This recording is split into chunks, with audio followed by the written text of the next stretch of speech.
কোচবিহারের দিনহাটা বামনহাট স্টেশনে দাঁড়িয়ে থাকা ট্রেনে ইঞ্জিনের ধাক্কা, আহত শিশুসহ 6 জন। মঙ্গলবার সকালে ঘটে এই দুর্ঘটনায় ট্রেনের একটি বগি ক্ষতিগ্রস্ত হয় এবং 2 শিশুসহ মোট 6 জন যাত্রী আহত হয়। ঘটনার বিবরণে জানা গেছে, এদিন বামনহাট স্টেশনে শিলিগুড়ি যাওয়ার উদ্দেশ্যে 15468 শিলিগুড়ি ইন্টারসিটি এক্সপ্রেস ট্রেনটির ইঞ্জিনের দিক পরিবর্তন করার সময় এই দুর্ঘটনা ঘটে।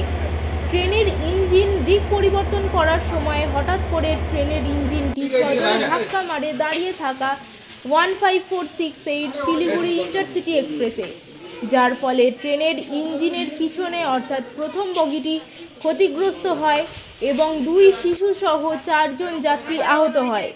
আহতদের উদ্ধার করে রেল পুলিশ বামনহাট ব্লক প্রাথমিক স্বাস্থ্য কেন্দ্রে নিয়ে যায় চিকিৎসার জন্য। এই ঘটনায় চাঞ্চল্য ছড়িয়েছে ওই এলাকায়। সেফিল টাইমস। হ্যালো, আমি তো তখন এখানে আসি, আর ওই সময় এই ইঞ্জিনটা আসতেছিল, বেশ আস্তে আস্তে আসতেছিল। তারপর যখন কাছাকাছি আসে তখন একে জোরে লাগানোর ফলে এখানে প্যাসেঞ্জার অনেকেই ছিল। তাদের ওই বাচ্চার মাথায় লাগছে খুব চোট, একটা বাচ্চার মাথা ফাটছে, একটা মেয়ে ছেলে পরে হসপিটালে নিয়ে চলে গেল। আপনার লাগছে কি? না, আমার লাগে, আমি তো নিচে ছিলাম। কখন ঘটনাটা ঘটে? ঘটনাটা আধা ঘন্টা আগে। কি নাম আপনার? আমার নাম বিমল চক্রবর্তী। কোথায় যাচ্ছেন? আমি যাবো তো আলিপুর সমুদ্র। আপনি কি জটিল কিছু সমস্যায় ভুগছেন? সমাধান পেতে চান?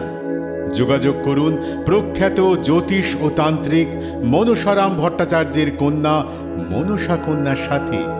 প্রখ্যাত জ্যোতিষ ও তান্ত্রিক মনসা কন্যা হাওড়া জানবাড়ি ও হাতিবাগানের নিজস্ব মন্দিরেও বসেন।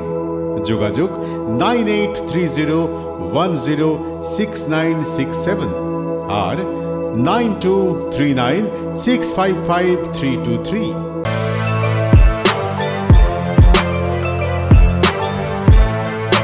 এখন অনেক বড় শ্রী লেদার্স হাওড়া ময়দান।